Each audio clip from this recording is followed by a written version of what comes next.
Olá, amigos da Info! Começa agora a primeira edição do Infolab Responde, que será um programa semanal para responder as suas dúvidas sobre gadgets. O tema de hoje é smartphones. E a gente vai começar com a pergunta da Vanessa Daraia, que ela mandou para a gente aqui, perguntando o que ela poderia comprar, que smartphone ela poderia comprar por menos de R$1.000 nessa semana, que tem já um bom gancho da Black Friday também, né? Que ela deve encontrar algumas promoções também.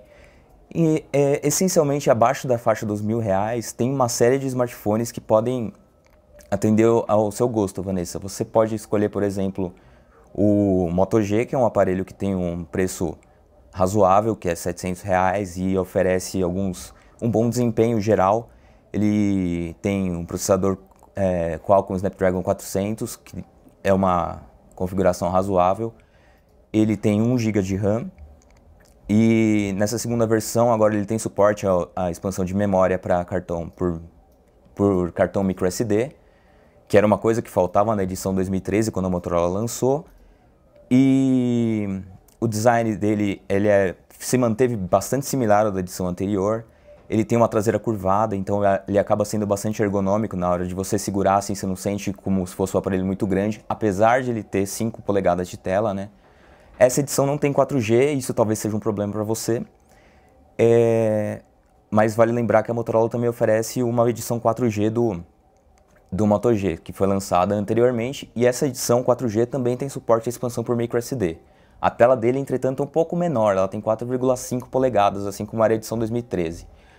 Outra opção interessante, bastante interessante por sinal, é o Zenfone 5 da ASUS, que é um smartphone que foi lançado no Brasil agora nesse semestre. Foi o primeiro smartphone da ASUS aqui no Brasil. A empresa já vendia o PhonePad, que era de certa forma um smartphone, mistura de smartphone e tablet, mas smartphone mesmo, o primeiro foi o Zenfone 5. Ele fez bastante sucesso por conta do preço. Ele foi lançado como um Moto G Killer e ele acabou chegando numa promoção de lançamento por R$500. Mas o preço oficial dele na loja é a partir de R$600. Ele tem duas versões, uma mais potente, uma um pouco mais fraca, digamos assim, com um processador processador Intel Atom de 1,2 e a edição um pouco mais potente é de 1,6.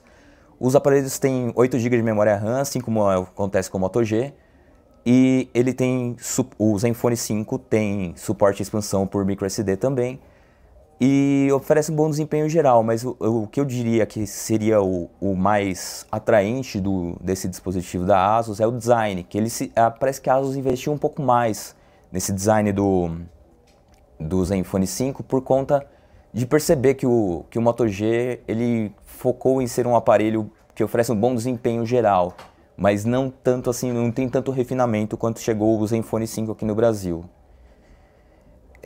E se você busca um smartphone que tenha resistência à água, não sei se tira uma foto debaixo d'água na piscina para mergulhar até 1 metro de distância, 1 metro de profundidade durante uns 30 minutos, você poderia escolher também o Sony Xperia M2 Aqua, que ele foi lançado aqui no Brasil com um preço de R$1.000. É o seu limite, mas ele é um preço ainda dentro do que você perguntou.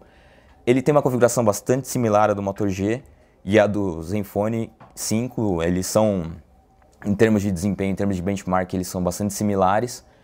O design é o padrão da linha Xperia, ele é meio quadradão, meio retangular, assim, com umas pontas pouco proeminentes.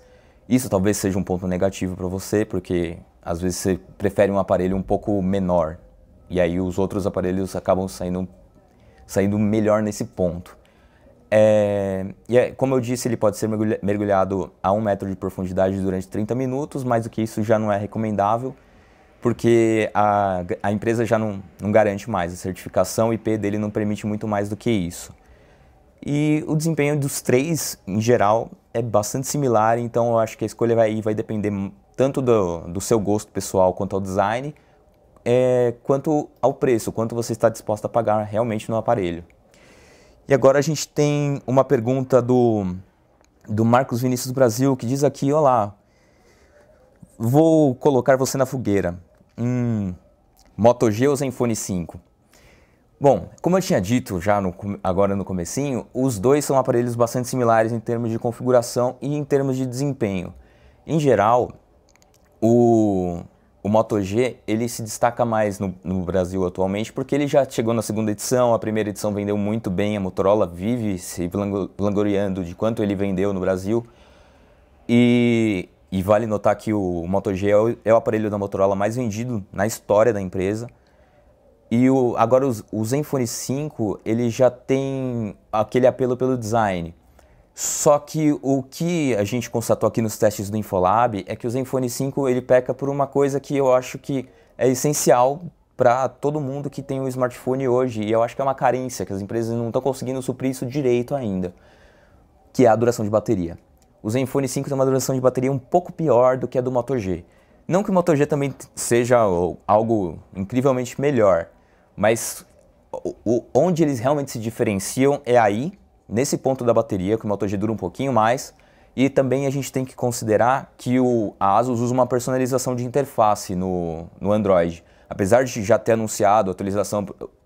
as duas empresas, na verdade, a Motorola e a ASUS, anunciaram a atualização do Moto G edição 2014 e do Zenfone 5 para o Android Lollipop, que é uma boa notícia, contanto que eles cumpram, né? Vamos aguardar por enquanto.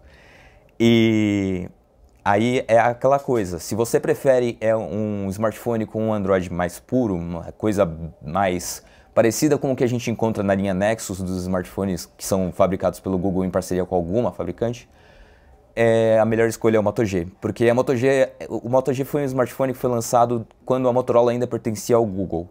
Então, por alguma razão, eles optaram por oferecer a experiência do Android puro em um aparelho de baixo custo. E isso deu certo, pelo menos de acordo com os números que a empresa costuma divulgar. Só que a personalização de interface do Asus Zenfone não é ruim. Então, se você não se importar também se você não estiver assim acostumado com a interface pura do Android, ok, você não vai sentir problemas na hora de usar um Zenfone. Mas a outra dica que eu dou é que se você gostou do Zenfone, vai escolher mesmo ele tendo uma duração de bateria um pouco pior, só que você não gostou da interface dessa interface dele com a personalização da ASUS, você pode usar aquele aplicativo que o Google liberou para todos os smartphones, que é o Google Now Launcher, que ele simula a experiência do Android puro dentro do seu smartphone. Então, eu acho que é isso. Eu acho que tem os dois lados da moeda aí. E eu acho que, no geral, segundo as notas aqui do Infolab, o Moto G saiu um pouquinho melhor ainda. O Beto Lopes está me perguntando aqui o que eu acho sobre o Lumia 930. Eu acho que ele é um smartphone muito bom, de verdade. Dos smartphones com Windows Phone, dos smartphones lançados sob a marca Lumia, ele ainda é um dos campeões. Ao lado do 830, que também é um ótimo smartphone. Ele tem uma boa duração de bateria média também, tem dentro da média da categoria. O preço dele é muito menor do que o da média dos smartphones topo de linha do mercado, que já rompeu a barreira dos R$ 2.000. Esse Lumia a gente pode encontrar na faixa já um pouco acima dos 1.500. E, em geral, ele é o aparelho que tem uma boa câmera, uma boa experiência geral do smartphone com o Windows Phone. E eu acho que ao lado do 1520, especialmente, também ele é o melhor smartphone da linha Lumia que você encontra agora no Brasil, pelo menos por enquanto, né? Mas o 1520, vale lembrar que como ele é maior, ele tem uma tela bem grandona, ele tem uma duração de bateria maior. Então, se você procura bateria, talvez o 1520 seja a melhor opção para você. Vamos aqui, temos mais um. Olha só, o Gustavo mandou uma pergunta aqui, dizendo que a mãe dele tá buscando um celular que seja topo de linha, um high-end mesmo, só que ela não gosta de iPhone. E qual eu recomendaria? Olha, tem uma série de smartphones que custam menos que o iPhone, por sinal, que o iPhone chegou a R$ 3.200 aqui no Brasil e, mais uma vez, o Brasil é o país que vende o iPhone mais caro do mundo. Aqui no mercado a gente já encontra aparelhos como o S5 da Samsung, que é um excelente smartphone. Ele tem um preço que hoje está girando em torno de R$ 2.300, R$ 2.500, apesar de ter sido lançado ao custo de R$ 2.600 aqui no Brasil. Ele filma em 4K, algo que o iPhone não faz. Ele tem sistema Android. Ele tem uma GPU bastante potente para games. Ele também conta com o leitor de impressões digitais, então você pode desbloquear a tela ou então até mesmo autorizar pagamentos do PayPal com a sua digital. E ele também tem aquele recurso de você medir os seus batimentos cardíacos colocando o dedo embaixo do sensor da câmera na parte traseira do smartphone. Tudo, claro que para isso você precisa estar com o aplicativo S-Health aberto, que é um aplicativo que vem embarcado já no S5. Outra opção, se você não gosta, eu acho que o ponto principal, só um adendo, o ponto principal que as pessoas criticam no S5 é a personalização de interface que a Samsung faz, que é a chamada TouchWiz, que é uma skin que modifica completamente como você vê o Android. Aí, nesse ponto, se você não gostar disso, vale de novo aquela dica do Google Now Launcher que dá uma resolvida, pelo menos na interface ali. O smartphone vai ficar vai precisar de um pouco mais de força de processamento do que um Android puro precisaria. Mas isso é uma coisa já que a gente já viu em outros smartphones da Samsung, mas como o S5 é potente, isso não acaba não afetando o aparelho, pelo menos por enquanto, não sei nas próximas atualizações do Android. Outro aparelho muito bacana que foi lançado no Brasil recentemente foi o Moto Max, que é um aparelho da Motorola. Ele é um Moto X mais potente e ele conta com um processador Snapdragon 805, 2 GB de memória, 2 GB de RAM, e então ele consegue um ótimo desempenho, oferece o Android puro, que é algo que as pessoas pedem mesmo.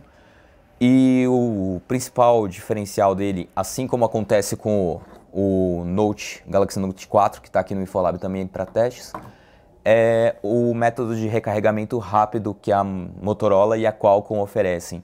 Porque como ele tem como o Moto Max tem esse processador Snapdragon 865, que tem o Quick Charger desenvolvido pela Qualcomm, você consegue recarregar o smartphone muito rápido.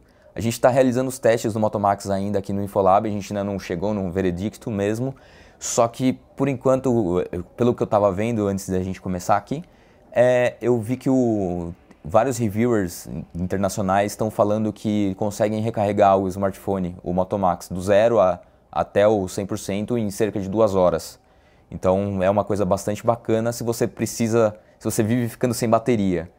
E o desempenho dele inquestionável, ele é um dos melhores smartphones no momento, até por contar com o smartphone com o processador mais recente da Qualcomm. Então, problemas de processamento você não deve encontrar nesse aparelho. O design dele é outro ponto que é interessante, porque ele tem uma traseira que alia dois materiais bastante resistentes, que são nylon balístico e Kevlar. Então, apesar disso, você pode até não gostar muito do design do aparelho, porque ele tem como se fossem umas pequenas bolinhas, assim, uns gominhos na parte traseira, e muita gente tem reclamado disso, pelo menos os nossos leitores aqui da Info. Mas você pode até não gostar, mas você não vai precisar de uma capa para proteger ele de riscos ou coisas do tipo, porque ele aparentemente é bastante resistente. E o preço dele aqui no Brasil é de R$ 2.100, que foi uma coisa que eu não tinha mencionado ainda. Como o Bruno Lopes perguntou também pra gente um pouquinho antes, o Lumia 930 também é uma excelente opção para quem gosta de Windows Phone, como eu já descrevi. E se você gosta de smartphones com telas grandes, você também pode escolher aparelhos como o Galaxy Note 4, que ele é o smartphone mais potente da Samsung no momento. Ele alia todos os recursos do S5, como leitor digital e batimentos cardíacos. Só que ele vem com mais potência de processamento. Ele tem o processador mais recente da Qualcomm também. Então, por isso, no momento, o smartphone mais potente da Samsung é esse. Outra opção bem bacana para você comprar, se você gostar de Android puro, é o LG Nexus 5, que está à venda aqui no Brasil. E ele está vendendo no Brasil desde janeiro. E a faixa de preço dele é de atualmente uns R$ 1.200, R$ 1.300. Tem gente escrevendo no site da Info falando que está achando ele por 900 e algumas promoções, então pode ser uma coisa bastante interessante ficar de olho nele nessa Black Friday. O smartphone tem um Snapdragon 800, ele é um aparelho bastante potente. Ele não chega a filmar em 4K, mas se você não tiver uma TV 4K, talvez isso não seja um grande problema para você. O Android é puro, as atualizações chegam antes para os smartphones da linha Nexus e, no geral, ele funciona muito bem. Ele também peca pela bateria, assim como a maior parte dos smartphones de hoje. Outra coisa legal que é um smartphone que não peca pela bateria é o LG G Flex. Ele é aquele aparelho que tem tela curva da LG. Ele foi o primeiro smartphone de tela curva da marca e para usar essa tela curva ele usa uma tecnologia de tecnologia do display OLED. Isso faz com que o aparelho dure...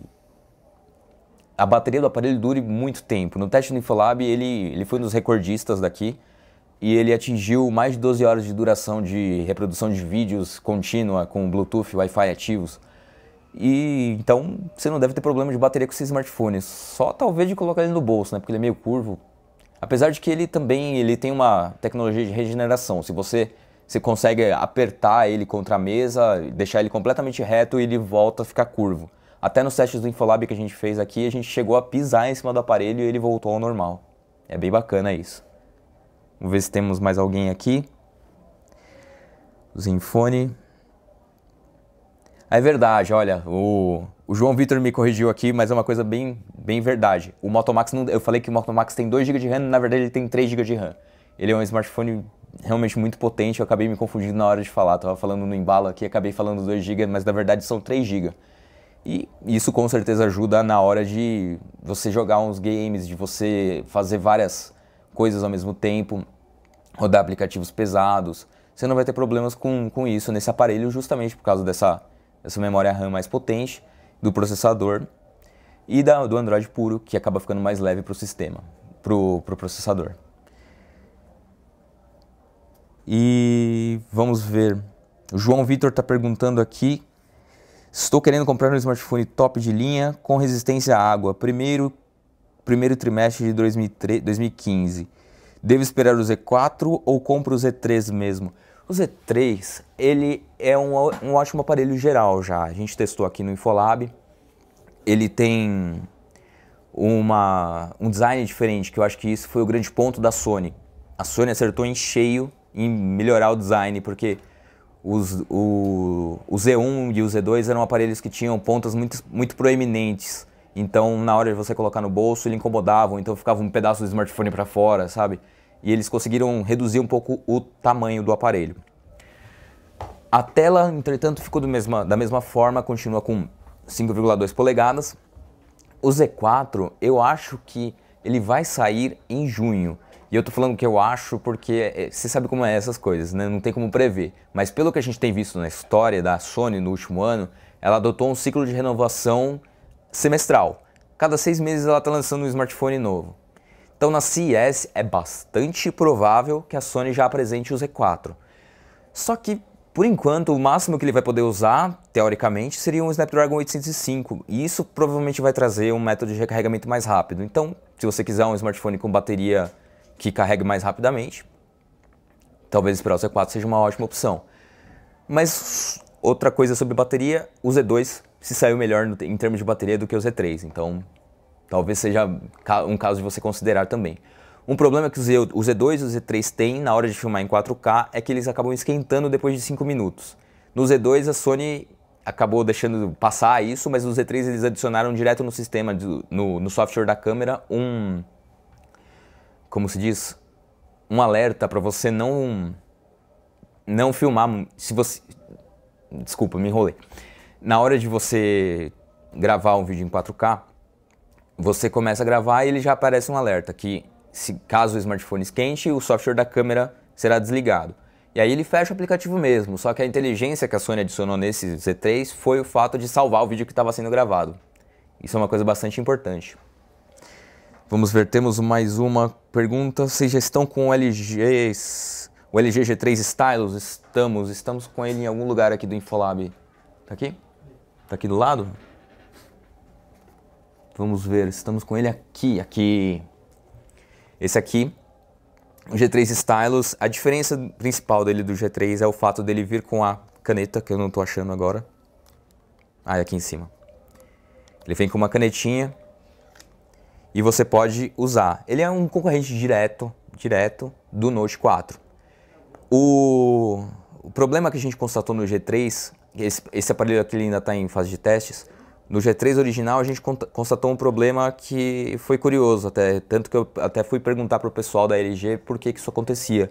Porque como ele tinha uma tela bastante potente, a bateria dele foi bastante sacrificada. Então a LG lançou um ótimo aparelho e a bateria sofreu por causa da qualidade da tela.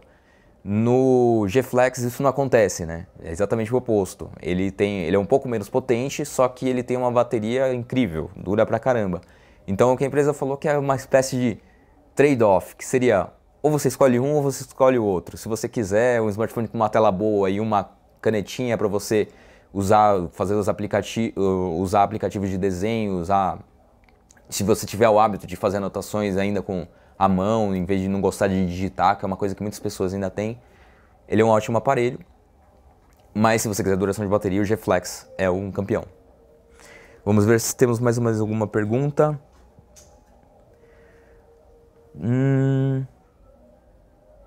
Ó, tem o Beto Lopes, ele tá perguntando aqui qual fone Bluetooth a gente recomenda. Beto, a gente vai fazer uma edição de fones de ouvido. Por enquanto, hoje a gente vai responder só smartphones. Se você tiver alguma pergunta para fazer sobre smartphones, eu tô aqui para te responder, cara. Pode falar. Vamos ver se temos mais alguma pergunta.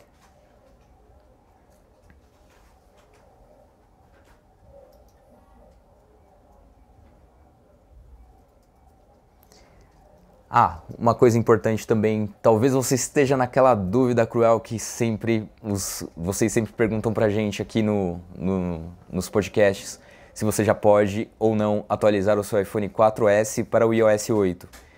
O que a gente recomenda é que a escolha é sua.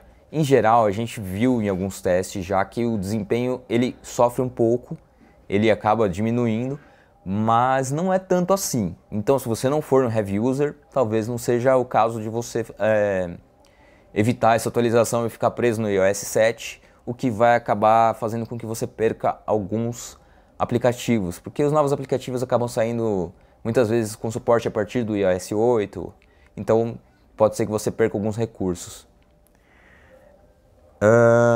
Marcos Vinícius Brasil, ele mandou aqui: eu não gosto de smartphones com telas grandes, mas parece que a tendência é aumentarem cada vez mais. Isso nunca vai parar? Olha, aparentemente não, né? A gente viu aparelhos até hoje que tem 6 polegadas, né? A Sony a Asus tem aparelhos com 6 polegadas, a Samsung também tem alguns modelos, então é uma tendência porque ele meio que acaba aliando as duas coisas, o tablet e o smartphone. Então tem muita gente que, em vez de comprar um tablet e um smartphone, acaba optando por comprar um smartphone com tela grande. Foi algo até mesmo que eu fiz também recentemente. Eu comprei um smartphone com tela grande e a experiência não é ruim, mas o problema que eu tenho normalmente é aquele que eu mencionei antes. Às vezes ele não cabe no bolso, ele não é muito ergonômico e isso acaba prejudicando um pouco. A grande vantagem e um dos motivos pelos quais eu acredito que os smartphones estejam aumentando o tamanho da tela é também para aumentar a capacidade da bateria.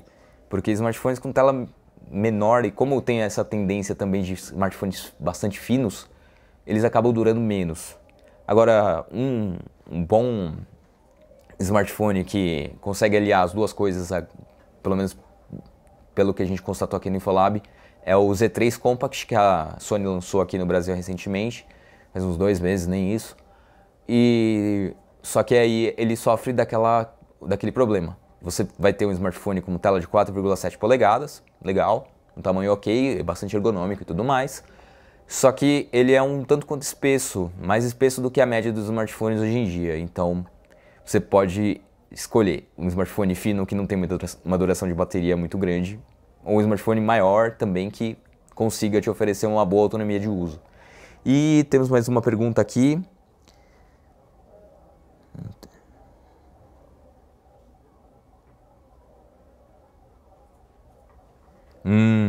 Ó, é uma pergunta interessante aqui. O João Vitor está perguntando se o Z3 também tem aquele Dragon Trail. Que o Dragon Trail é uma tecnologia japonesa resistente, bastante resistente. É uma proteção, segundo ele aqui, mais poderosa do que a do Gorilla Glass. Isso eu não sei te responder agora de bate-pronto. Léo, você sabe me dizer? Não, a gente vai fazer o seguinte, a gente vai dar uma pesquisada e a gente responde para você nos comentários, tá legal? Mas em geral a tela do smartphone é consideravelmente resistente. A dica é sempre usar uma película no smartphone para você não ter problemas com riscos. E lembrando que essas por mais que essas tecnologias evoluam, as telas dos smartphones ainda quebram em casos extremos. Por exemplo, se você entrar de joelho no seu celular, esqueceu ele no sofá e foi sentar com o joelho, ele não vai aguentar muito bem não é uma boa coisa a se fazer, você pode ter problemas com isso. Mas o Z3 ele é bastante resistente, então em termos gerais você pode ficar tranquilo com esse aparelho. Carlos Eduardo, ele mandou uma pergunta aqui. É o iPhone 6 ou o 6 Plus? Aí a gente vai cair na mesma história. O 6 Plus, a gente fez o teste de bateria dele aqui, a bateria dele durou mais do que a do 6. A do 6, por sinal, ela durou menos do que a do 5S. Ela durou 6 horas e a do 5S durou 6 horas e 20. Não que seja uma diferença muito grande, mas na hora que você vê que teve um upgrade do smartphone, você pensa que a bateria também vai melhorar, mas não foi isso que aconteceu.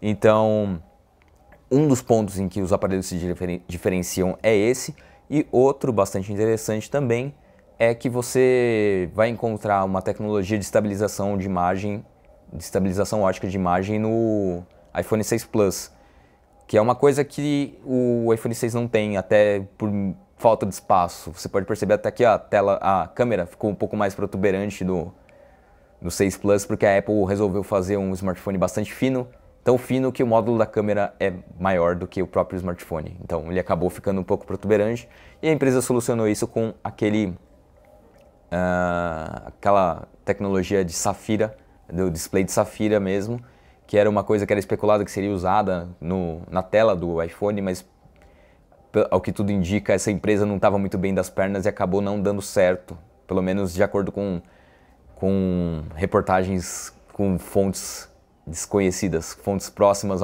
à empresa, só que não oficiais, até porque não seria legal eles ficarem admitindo isso publicamente, né?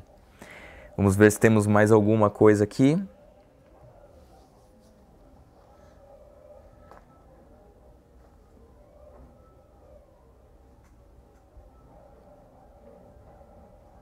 Olha só, o Rafael Cato me mandou aqui uma informação sobre do Dragon Trail, que diz que a única informação oficial da empresa é que ele usa uma tecnologia de vidro temperado bastante resistente. É que parece um concorrente direto do Gorilla Glass, não dá pra gente afirmar qual é melhor que o outro, eles são concorrentes, simplesmente. Sim, o Leonardo Veras aqui no Infolab está dizendo também que eles são concorrentes, mas a gente não pode falar exatamente qual que seria o melhor. Eles são concorrentes, oferecem tecnologias similares de resistência para o seu smartphone e nenhum deles é inquebrável, só a Safira por enquanto, a menos que você use um diamante. Vamos ver se temos mais alguma pergunta. Ó, Rafael Cato está dizendo que em alguns lugares dizem que o Z3 usa sim o Dragon Trail, mas por enquanto nada oficial, então não podemos afirmar para você que ele usa esse Dragon Trail ou não. O Z no Japão usa. O Z no Japão? O Léo aqui está dizendo que o Xperia Z no Japão ele usa essa tecnologia, então já que o Japão é a sede da empresa, é bem possível que a resposta seja sim.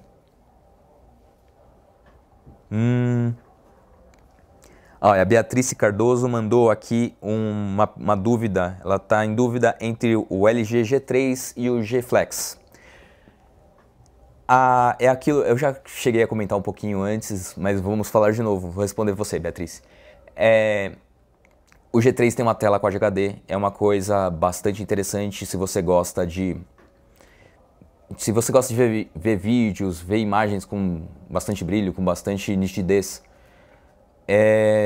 Já o LG G Flex, ele usa a tecnologia OLED, só que a resolução dele é HD. Esse foi um pequeno pecado aí da LG. A LG ela lançou o primeiro display curvo de smartphone, só que ela não conseguiu levar toda aquela resolução que ela oferece nos outros aparelhos da marca. Então é uma escolha de tela, porque a tela do G3 é muito superior, realmente muito superior, e a do G Flex, o grande ponto do aparelho, além do design diferenciado, é o fato dele ter uma duração de bateria campeã. Aqui do Infolab ele durou mais de 12 horas de reprodução de vídeo, então provavelmente você não vai ter problemas com ele. Vale lembrar que o G-Flex também tem uma tecnologia de regeneração, de certa forma, que ele consegue se recuperar de pequenos riscos que você fizer na carcaça do aparelho. Então, basicamente, vamos dar um exemplo bastante simples, você pode jogar o seu G-Flex na sua bolsa junto com a sua chave, com outras coisas, e se ocorrer algum risquinho, não vai acontecer nada com o seu aparelho porque ele vai conseguir se regenerar. Temos mais perguntas.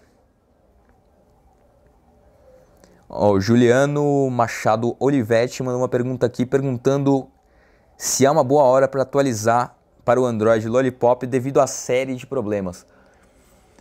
Olha, se o seu smartphone for um da linha Nexus e você não tiver dados muito importantes lá, se você fizer backup com uma certa frequência, eu acho que você não vai ter problemas com isso, porque o Google é bastante rápido em prover soluções para esse tipo de problema de software. Até porque ela não é uma empresa de hardware, ela não precisa ficar se preocupando com essas questões. Então ela se preocupa prioritariamente com o Android. A equipe de correção de bugs do Android é bastante ágil, eles costumam corrigir uma semana no máximo.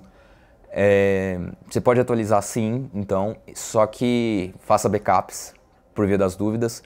A dica bastante importante que a gente dá aqui é que se você tiver criptografado o seu smartphone, desfaça isso antes de atualizar para o Android Lollipop, porque ele pode ter um problema por conta da mudança do padrão do runtime do Android. Então, fica a dica. Temos mais uma pergunta aqui da Monique Abrantes. Qual smartphone você indicaria com uma boa câmera e ótimo custo-benefício? Isso é uma pergunta interessante. O smartphone que alia as duas coisas tá difícil, de verdade. Mas o Lumia 1020 ele é um aparelho excelente, ele tem a melhor câmera do mercado dos smartphones, ele tem 41 megapixels. Eu acho que basta dizer isso, você já consegue imaginar a qualidade de detalhe que esse smartphone consegue registrar, né? O Léo tem uma... 830. O Lumia 830? Ele tem o 20, né? E 10 megapixels e a estabilização ótica. Legal. Por volta de R$1.000. Isso. Então o Leonardo Veras está falando aqui que o Lumia 830 é uma ótima opção porque ele tem uma câmera de 10 megapixels e custa por volta de R$1.000. Então acaba sendo exatamente isso que você estava procurando, um smartphone com um preço razoável e uma câmera boa. Lembrando que esse smartphone tem a tecnologia PureView da Nokia. O PureView no caso se refere à estabilização ótica. Estabilização ótica. Ou oversampling. Então, não tem o oversampling nesse caso. Então, ele não faz aquela técnica de combinar os pontos de luz para gerar a melhor imagem como faz o Lumia 1020, mas ele tem a tecnologia de estabilização ótica, que é uma coisa bastante importante na hora de tirar fotos, especialmente se você for como eu, tiver aqueles problemas de ficar tremendo na hora de tirar foto. Temos mais uma pergunta aqui, vamos ver. Estão me perguntando qual smartphone eu uso pessoalmente. Eu não vou falar de marcas, vou falar que eu atualmente tenho um smartphone que roda sistema Android e tem tela de 5 polegadas. É uma tela grande pra caramba, mas eu me acostumei rápido. Antes eu usava um iPhone e acabei optando por esse Android até por conta das diferenças de hardware que o aparelho tinha. O aparelho tinha ele tinha muitos recursos inovadores perto do meu aparelho e também ele acabava sendo mais barato. Temos aqui um fanfarrão aqui na redação, passando com uma máscara de Anonymous. Nosso diretor de arte, o Rafael Costa, que vocês devem conhecer do Surreal. Temos mais uma pergunta aqui. A Beatriz Cardoso está agradecendo e teve mais dúvidas por causa do custo-benefício dos smartphones. Ela estava dizendo que o custo-benefício dos smartphones do G3 e do G-Flex estavam bastante discrepantes. O G3 com 9,7 e o G-Flex com 7,3 de 10. Olha, de certa forma, se você olhar o smartphone hoje, em termos de desempenho, o G3 é extremamente superior. Então, talvez seja por isso que você tenha visto essa discrepância. Teria sido uma escolha em prol do desempenho e não tanto do baixo custo. Agora, a questão do baixo custo, o G-Flex ele está um pouco melhor no momento, pelo menos. Vamos ver o que vai acontecer na Black Friday. Isso a gente ainda não pode prever. Vamos ver.